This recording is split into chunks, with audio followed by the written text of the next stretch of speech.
நம்முடைய பிதாவாகிய தேவனாலும் நம்முடைய இரட்சகராகிய இயேசு கிறிஸ்துவினாலும் உங்களுக்கு கிருபையும் சமாதானமும் உண்டாவதாக. கிறிஸ்து இயேசுவுக்குள் அன்பான சகோதர சகோதரிகளை, இன்று நாம் தியானத்துக்கு எடுத்துக்கொள்ள இருக்கிறதான வேத வசனம் ரோமர் 13ஆம் அதிகாரம் 10ஆம் வசனம். அன்பானது பிறனுக்கு பொல்லாங்கு செய்யாது. நாம் இன்று அன்பை பற்றி நம்மிடமும் நமது ஒவ்வொரு ஊழியர்களிடமும் அன்பு காணப்பட வேண்டும் என்று குறிப்பிடுகின்றார் பரிசுத்த பவுல். ஒருவரில் அன்பு மிகுதியாக இருக்கும்போது தனது எதிரிக்கு கூட எந்த தீமையான காரியமும் அவர் செய்ய மாட்டார்கள்.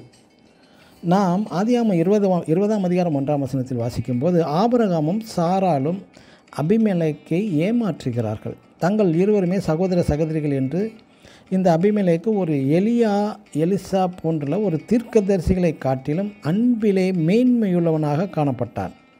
இங்கே சாரால் ஆபிரகாமின் மனைவி என்று தேவனால் எச்சரிக்கப்பட்டதும், என்னை ஏன் இவர்கள் ஏமாற்றினார்கள் என்று கோபப்படாமல் ஊரை விட்டே விரட்டுங்கள் என்றும் சொல்லவில்லை.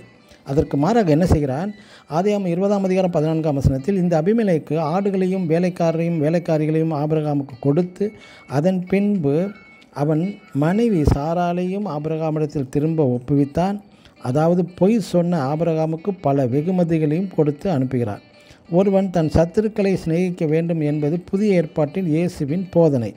ஆனால் பழைய ஏற்பாட்டில் துவக்கத்தில் வாழ்ந்த இந்த அபிமெலேக்கு ஒரு கள்ளம் கபடற்ற தெய்வீக அன்பு கொண்டவன் என்று கூறலாம். இந்த அபிமெலேக்கு பற்றி குறிப்பாக விசுவாச வீரர்களின் பட்டியலில் எபிரேயர் 11ஆம் அதிகாரத்தில் அநேகருக்கு எடுத்துக்காட்டாக பேசப்படுகிறார்.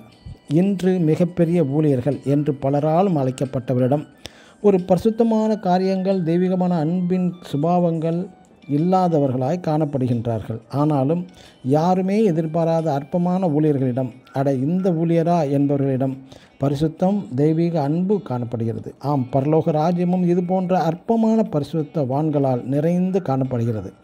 நாமும் கூட எந்த ஊழியரையும் அற்பமாய் எண்ணாமல் இருப்போமாக. குறிப்பாக அபிமெலேக்கு போல தீங்கு செய்தவர்களிடத்திலும் அன்பு கூர்ந்து சமாதானமாய் வாழ்வோமாக. ஆமேன். God bless you.